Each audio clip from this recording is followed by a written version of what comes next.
Hi there, Dr. Hagmeyer again, and what we're going to be talking about today are the 8 basic food rules. These are deal breakers when it comes to supporting your adrenal glands and improving the symptoms associated with either your thyroid disease or adrenal glands. Again, so these are really, really important. The 8 basic rules are things that you should be doing if you suspect that you have problems with your adrenals, problems with your blood sugar, meaning insulin resistance and hypoglycemia. We talked about that in the last video, or problems with your thyroid, okay?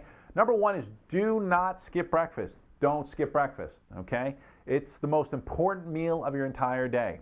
And if you think about it, let's say you went to bed at 9 or 10 o'clock at night, you woke up at 6, 7, or 8 o'clock in the morning, essentially your body has just fasted 7 or 8 hours. So in other words, your body is just crying out for fuel.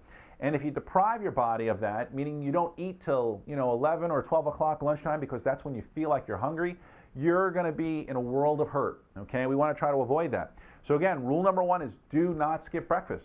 Along with rule number 1 comes rule number 2, and that is eat within 1 hour of waking. And this is just so very important, okay? This is the worst meal to skip. Even if you don't feel like eating, you need to eat. And some of the things that you want to eat is going to be a high quality protein-based breakfast, okay? This is so important if you find yourself feeling physically tired or mentally drained at 10 or 11 a.m. And it's usually because you didn't fuel your body properly. So what is a high quality protein-based breakfast? Well, it can start in the form of maybe either a protein shake.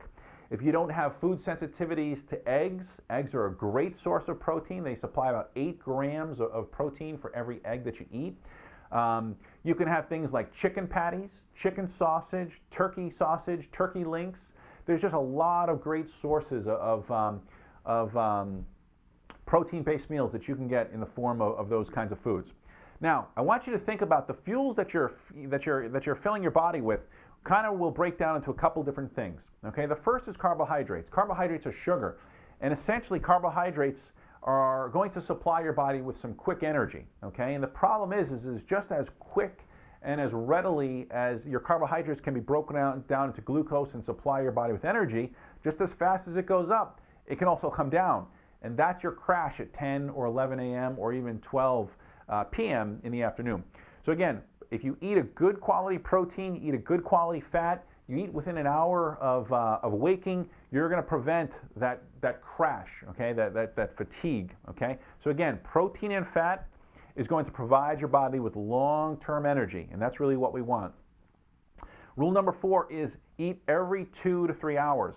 This is so important because if you wait till you're hungry, your blood sugars are already going to be on the downward spiral, okay? Eating every 2 to 3 hours is also going to keep your blood sugar stable. It's going to keep your metabolism kind of just trucking along, and that's really what we want. When you skip meals, when you eat erratic, that messes up your whole metabolism, and in turn, it's going to cause you to just pack on weight, and we want to obviously avoid that as well. If you wait until you're hungry, your blood sugar probably has already dropped. We already talked about this.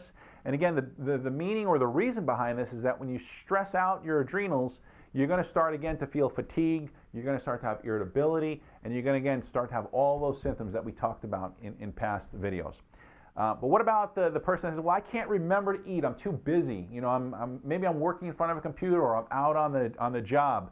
Well, get over it, okay? You have to come up with a way to basically remind yourself to eat. It has to become a habit. And one of the easiest ways to overcome that is just set the alarm clock on your phone. And that's so simple, right? I know it sounds silly, but it's just something simple that you can do that works, okay? Eating every 2 to 3 hours, again, we talked about this just a little bit ago, but eating every 2 to 3 hours will supply your brain and your tissues with a constant supply of fuel and energy, and also ultimately help your metabolism. And that's really important. Rule number 5 is snack with low glycemic foods, okay? Don't want to spend too much time on this. You can go to my website. My website's got a lot of great information on low glycemic foods. It's got a lot of nice charts there, but it also has a lot of great recipes that you can borrow and use, okay? Number 6, never consume high glycemic foods or fruits without a source of protein or fat. When you eat protein and when you eat fat, it's going to slow the absorption of these high glycemic foods, and it's going to prevent that upward rise of blood sugar, but also that crash of your blood sugar as it drops. Number 7, Beware of your beverages, okay? Don't drink your calories, in other words. There's a lot of different beverages that are stimulating to the adrenal glands. Maybe you're relying on them. Maybe every day you have to have one Red Bull or a couple Monster drinks, or you have to have coffee in the morning just to get started.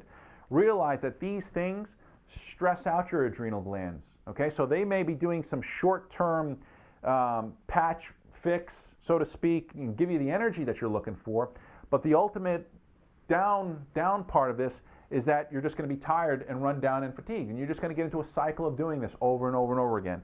And so you want to avoid the Red Bull, the energy drinks, the caffeine, the Monster drinks, the soda, all that sugary foods, again, because it's just going to stress out your adrenal glands, okay? Ultimately, I know you might be depending on these, but again, if you are addicted to these things, you can't make it throughout the day without these. You really have to ask yourself if you have a problem, okay? And the answer is, without a doubt, you do. Number 8 is eat a well-balanced diet consisting mostly of vegetables, high-quality meats, and healthy fats. And this is what I tell my patients. If you can imagine a plate where 2/3 of that plate is vegetables, the remaining third of that is meats, and then a dash of healthy fats in the form of maybe some olive oil, some avocado, some coconut oil, maybe some fish oils and things like that. So again, if you think of it as a plate, 2/3 of it is going to be vegetables, okay? So you want to increase your vegetable consumption. The meats that you want to eat, make sure that you're buying free-range chicken, grass-fed beef. If you buy a lot of eggs or eat a lot of eggs, you don't have a sensitivity to them, look for the ones where the chickens are cage-free, meaning that the chickens are hunting and pecking and eating what they're supposed to eat, okay? They're not supposed to be eating grains, okay? That's an important distinguishing fact that I want you to realize. The meats, of course, again, grass-fed is always best, okay? Grass-fed without a doubt. A grass-fed cow and a grain-fed cow are really two different animals when you start to look at the quality of nutrients that they supply our bodies with. Go to my website at www.drhagmeyer.com. There's a lot of great recipes. Most of what I teach my patients is to follow a paleo diet and a gluten-free diet. So again, you'll find a lot of great recipes on my website at drhagmeyer.com. Well, I hope you enjoyed today's video. I know this was a quick one, and I hope it gives you just a sense of encouragement in terms of what you can do to restore function back to your body naturally. Take care.